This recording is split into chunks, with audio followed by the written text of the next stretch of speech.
Assalomu alaykum va rahmatullohi va barakatuh.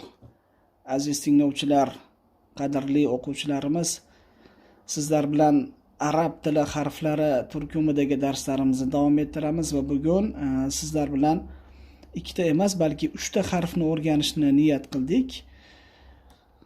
Harflarimiz juda oson va bugungi o'rganmoqchi bo'lgan harflarimizning birinchisi zal harfi. Zal, ushbu harfning ismi zal, tovushi z. Tovush o'rni, ya'ni mahraji, ya'ni til uchi tishlarning orasida bo'ladi. Z emas. Z bu oddiy z harfi. Bu o'zbek tilida ham bor, lekin mana bu tovush o'zbek tilida yo'q. Z. Demak, bu harf ismi zal, tovushi z. Bu harf o'zidan oldingi harflarga bog'lanadi, lekin o'zidan keyingi harflarga bog'lanmaydi. Ya'ni alif harfiga o'xshab ketadi.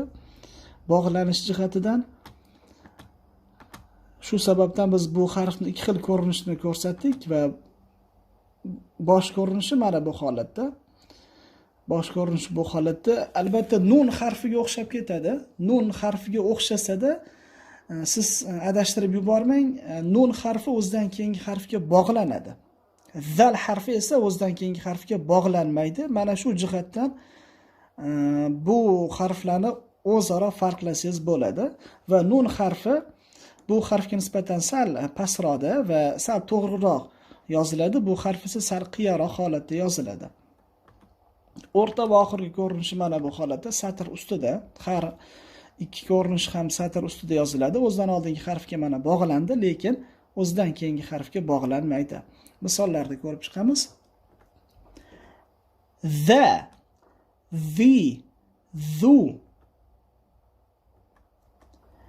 the,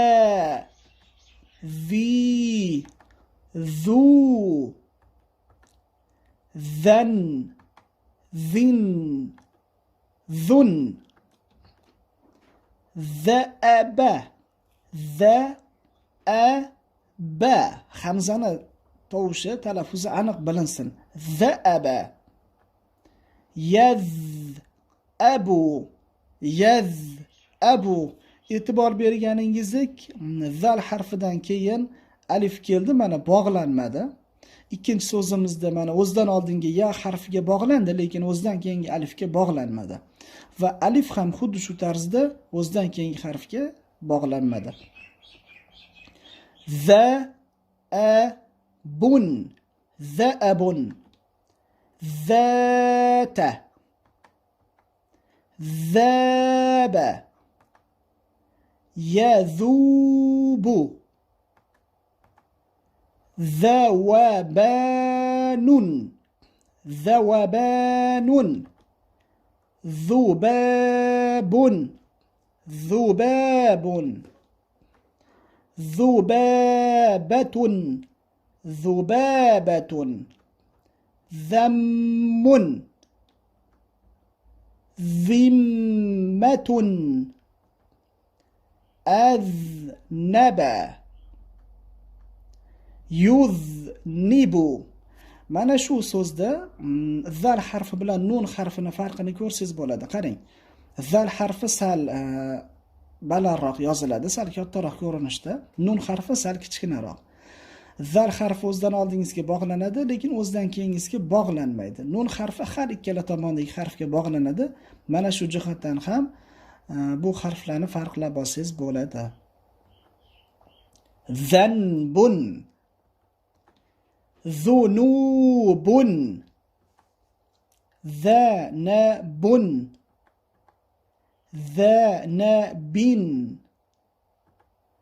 zanaban, zihnun,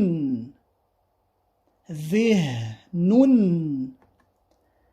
zihnin, zihnan, zahaba, yazhabu, zihabun, ذاهب مذهب ذهب هذا إذا إذن إذن أذن أذن يؤذن مؤذن أذان. navbatdagi harfimiz dal harfi. Dal. Ushbu harf zal harfiga shaklan o'xshaydi. Farqi bitta nuqtada, ya'ni dal harfining nuqtasi yo'q, zal harfini esa bitta nuqtasi bor. Shu sababdan bularning hamma ko'rinishlari bir xil. Faqatgina nuqtasi bu yozilmaydi dal harfida. Satr ustida o'zidan oldingi harfga bog'lanadi, o'zidan keyingi harfga bog'lanmaydi. Ismi dal, dal o'zimiz o'zbek talaffuzimizdagi dal tovushi d, d, da, di, du, da, di, du, dan, din, dun, yadun, maddun, niddun, andadun, dubbun, dabbabun,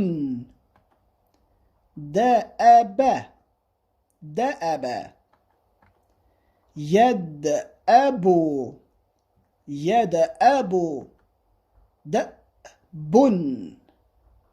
Mana shu o'rinda e'tiboringizni qaratishingizni so'rayman. Hamza agar fatha bilan kelsa a, agar kasra bilan birga kelsa i, agar damma bilan birga kelsa u deb o'qiladi. Agar sukun bilan birga kelsa kichik yo'tal bo'ladi. Balki avvalgi darslarimizda kelgan bo'lishi mumkin. Kelmagan bo'lsa mana o'tyapmiz, kelgan bo'lsa yana bir eslatma bo'ladi. Demak, bu o'rinda biz da to'xtaysiz ozgina kichik yo'tal bilan. Da bun, da bun, da bunmas, da bun. Bu xato variant. Da bun, bu ham xato. Da bun, noto'g'ri variant o'qilyapti. Da bun, da bun. Mana shu variantlar yaxshi. Da bun, da bun. Va shu kabi boshqa o'rinlarda ham agar hamza sukun holatda kelsa, xuddi shunday to'xtab o'qiladi. Duubun. Hamza bu yerda vov harfining ustida keldi, lekin biz vov harfini o'qimaymiz. Aytganimizdek, vov harfi bu yerda faqatgina ustun vazifasida kelyapti. Ikkinchi vov harfi esa cho'ziq unli vazifasida kelyapti. Demak, bu yerda mustaqil vov harfi yo'q ekan. Duubun. Bada'a. Yabda'u. Bad'atun. Bid'atun. Bidayatun. Addaba. Yu'addibu. Bu yerda ham vov harfi ustidagi hamza fatha harakati bilan keldi. Biz bu yerda hamzani harakatini o'qiymiz, vov esa o'qilmaydi. Yu'addibu. Adabun. Muaddabun. Hudbun. Hud. Hidayatun. Dinun. Diyanatun. Hadiyatun. Madinatun. Navbatdagi harfimiz jim harfi. Jim bu harfning ismi, tovushi j. J. Bizning talaffuzda ikki xil j bor, j va j bor. Buni j deb o'qilmaydi, umuman j deb o'qiladi. J. Bu harf har ikkala tomondan bog'lanadigan harflar turidan. Bosh ko'rinishi mana bu holatda yoziladi. Satrdan pastga tushgan qismi yozilmaydi, bosh va o'rta ko'rinishlarda.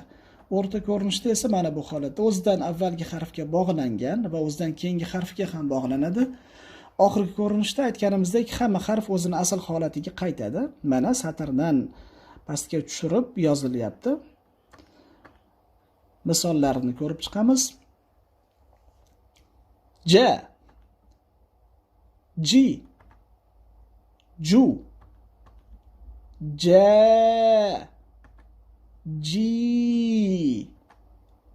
Ju, Jan, Jin, Jun, Jubbun, Jaybun, Jinnun, Jinnatun, Jaddun, Ajdadun, Jaddatun,